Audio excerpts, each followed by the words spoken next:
A large portion of the Jewish nation has returned to its homeland, but the heart, soul, and mind of much of the Jewish nation are still in exile mode. This state of affairs must and will inevitably change. This is Torah Nation TV from Jerusalem, and we are speaking with the head of Machon Shilo, Rabbi David Bar-Hayim. Shalom, Rabbi Bar-Hayim. Shalom. Why do people fast on the 13th of Adar, Taanith Esther, and is this fast obligatory? The fast of Esther, Taanith Esther, on the 13th of Adar is not one of the minor fasts mentioned in the Navi, the prophet Zechariah, and even those mentioned in the prophet Zechariah, those four fasts, as we have discussed on another occasion, according to the Gemara, according to the Talmud Bavli, in Masechet Rosh Hashanah, Daf Yod Het, page 18a, 18b, the halakha today, at the present time, is that Baruch Hashem, seeing that the situation has improved tremendously for Am Yisrael as compared to other periods of history. Therefore, even those four fast days are not obligatory nowadays. How much more so is the same true for the 13th of Adar, Yod Gimel Adar Taanith Esther, which is, as the Rambam writes in Ilchot Taanith Perek Hey, the 5th chapter, that this is a fast which is a minhag, a custom, which grew up. It's not entirely clear when it began. The first mention of it appears perhaps in some Gaonic sources, but it's not very clear. We find in the time of the Rishonim this was already a standard custom, but in the same way that the earlier fast days that we mentioned, such as the 17th of Tammuz and the 10th of Tebeth, etc., are not obligatory today, it seems that one should and could say the same thing. It's reasonable to say the same thing regarding this particular fast day. That's number one. Number two, we should mention here in passing that the fact is, nowadays, many people, I think perhaps it would be fair to say most people, are not very good when it comes to fasting. They find that it basically wipes them out for the entire day. They cannot work, and students of Torah cannot study Torah. It is a well-known fact that in yeshivot on fast days, from midday or after mincha, shall we say at 1:30 or something like that, onwards, the Beit Midrash empties out because people have not got the ability to continue to study with the usual energy and stamina that they have when they have not been able to eat and drink on that day. And that is why some halachic authorities over the last few centuries wrote that if it were up to them, they would abolish all the minor fast days. And again, how much more so would this apply to Taanith Esther because of the Bitul Torah that it involves. And this is, I think, also a very real and reasonable and legitimate consideration.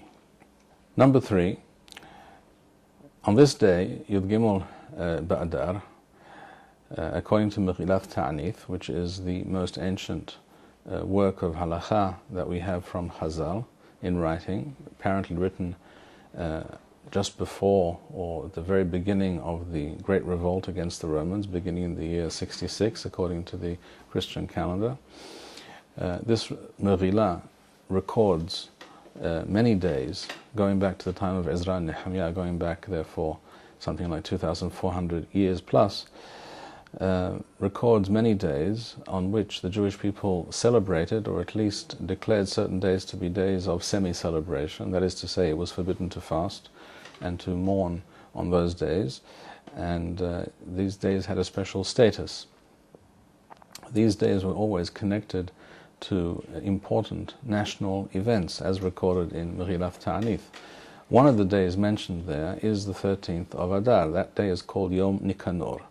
And because not many people are familiar with the history of this day, and the name Nikanor does not mean a lot to many people, therefore we will briefly explain what we are talking about. Nikanor was the name of a general, a Greek general, part of the Seleucid Empire. He was a supporter of Demetrios, who was someone who killed the previous king of that Greco-Syrian kingdom, which was part of the great empire of Alexander the Great that broke into a number of separate kingdoms after his death. One of those kingdoms was called the Seleucid kingdom, and the king, one of those kings was assassinated by another general called Demetrios, and one of his supporters was a general by the name of Nikanor. This all took place during the years, after a few years after the beginning of the revolt, the Hasmonean revolt, Mered Beth Hashmonai, against the Greco-Syrian kingdom that was persecuting the Jews in Eretz Yisrael. That revolt began in the year 167, according to the Christian calendar, BCE, I should say, 167 BCE, and this individual, Nikanor, Shem Rashaim Yirkav, may the name of the wicked be blotted out. He was the head of the army of the king known as Demetrios, who, after a period of initial period of calm and at least a cold peace, one could say, between the Greco-Syrian kingdom and authorities and the Jews in Eretz Yisrael under Yehuda Maccabi, after the initial revolt had been successful and war had ceased for a time, this war was again reactivated by Demetrios and by Nikanor. And Nikanor is recorded in our sources, a number of sources, as having sworn to destroy the city of Yerushalayim and to destroy the Beth Mikdash. It states that Nikanor used to say every day, Haya menif yado, he would raise his right hand, al Yehuda Yerushalayim, against Yerushalayim, wa omer, and he would say, Emathai tipol biyadi, when will this city fall into my hands, wa masena, and I will crush it. Gavra Malchut Beth Hashmonaim, when the Hashmonaim were victorious over him, Chasasu Ba'onoth Yado V'Reglo. Here it says literally they cut off his thumbs and the large big toes of his feet, Uthla'um B'Sha'rei Yerushalayim, and they hanged them or nailed them to the walls of Yerushalayim. And they said, Wa'amaru Pat Shaya Medaber B'Ga'wa, the mouth that spoke with haughtiness and pride and evil against Yerushalayim, against the Jewish people. وَيَدَيْمْ شَيُّمْ مَنِفُوثْ عَلْى Yerushalayim, and the hands that pointed and swore to take revenge and to destroy Yerushalayim. تَعَسِبْ بَهَمْ نُكَمَا, revenge shall be exacted from that hand and from that mouth. Which also implies that it wasn't just his toes and his fingers or his thumbs that were removed, but also his head and his right hand, which is exactly what it says in the second book of Maccabees, that his head and his right hand, there it doesn't mention toes or thumbs, that his head and right hand were cut off from his body when he was killed in the battle known as the Battle of Hadashah, which took place in the year 161 BCE, according to the Christian calendar. And his head and hands were then taken to Yerushalayim, according to the book of the same source we just mentioned, the second book of Maccabees. They were placed on a stake, his head and his hands, and they were brought to Yerushalayim and displayed and nailed to the walls of the Hakra. The Hakra was a Greco-Syrian fortress next to the Bet Mikdash, and on those walls, Yehuda Maccabi and his supporters, his followers, nailed the head and the hand that spoke thus and that pointed at Yerushalayim, at the Mikdash. In another version, which is quoted by one of the Balei Tosafot, quoted in the name of the Yerushalmi, even though in our Yerushalmi it does not appear, on Masechet Yomah, the version there says, Emathai tipol biyadi ha'ir hazot, when will this city fall into my hands? Wa'habayit hazeh, and this Mikdash, this house, in other words, the temple, and I will destroy them. And therefore his hand and his head were made example of. This day of the 13th of Adar, therefore, is mentioned in Megillat Taanith as a day where it is a day on which it is forbidden to fast or to mourn, because this was a day of celebration to commemorate this great victory against this enemy, against the enemies of the Jewish people and those who had dared to speak against Yerushalayim and against the Mikdash in such terms, which of course should also, I add parenthetically here, indicate to us perhaps and educate us as to how we should relate to our enemies today who speak in exactly the same fashion, and worse in fact. The question is, do the days mentioned in Megillat Taanith, days on which it is forbidden to fast and to mourn, does this prohibition still apply to all of those days at the present time? This is discussed by Tanaim and Amoraim in the Talmud and a number of sources. In the Talmud Bavli, Rosh Hashanah, Daf Yud Het Amud Bet 18b, we learn that Rav and Rabbi Hanina were talking about the first generation of Amoraim after the time of the Mishnah, are of the opinion that Batala Megillat Taanith, that the prohibition to fast and to mourn on these days is no longer relevant because the Jews lost their independence and the Mikdash was destroyed and other related reasons. And whereas Rabbi Yohanan and Rabbi Yoshua ben Lewi are quoted as being of the opinion that Megillat Taanith lo batala, that these days are still prohibited and should still be, the memory of these days as days of some celebration, semi-celebration, so to speak, semi-festivals, should be maintained, and these days therefore one may not fast on these particular days. The Talmud Bavli reaches the conclusion on Daf Yod Tet Amud Bet 19b that this is also a discussion and mahloket between Rabbi Yosei and Rabbi Meir. Rabbi Meir holds that these days must still be kept and commemorated as days of celebration. Rabbi Yosei says no, they do not need to be so kept. The Talmud Bavli reaches the conclusion that Megillat Taanith Batala, that these days are no longer binding and one is allowed to fast. And according to that, there is no problem to fast on the 13th of Adar. And this opinion also appears in the Talmud Yerushalmi.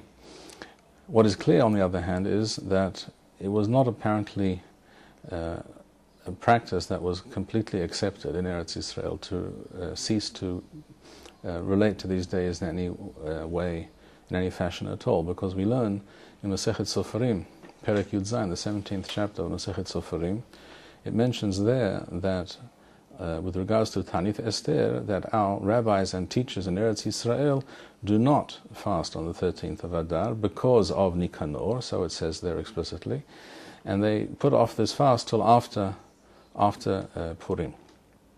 And in fact, according to the source there, we see they used to fast for 3 days, not consecutive days, but Monday, Thursday, and Monday, because the 3 days that are mentioned in the Megillah, also 3 days of fasting that Mordechai and Esther instituted at that time. The upshot of all this is that in Eretz Yisrael we see, as is also indicated by the statement that in the Talmud Bavli, Taanith Yod Het Amud Bet, that Rabbi Yohanan and Rabbi Yoshua ben Lewi felt that Megillat Taanith should not be forgotten. We see that in Eretz Yisrael the opinion was that something special regarding these days should be commemorated, that these days should not just be like any other day, and certainly they should not be days on which one fasts. And therefore there is a reason today, apart from the fact that this is only a minhag, and for other reasons we mentioned, that today there is no obligation to fast on the minor fast days, and one could also therefore include this fast day of Taanith Esther.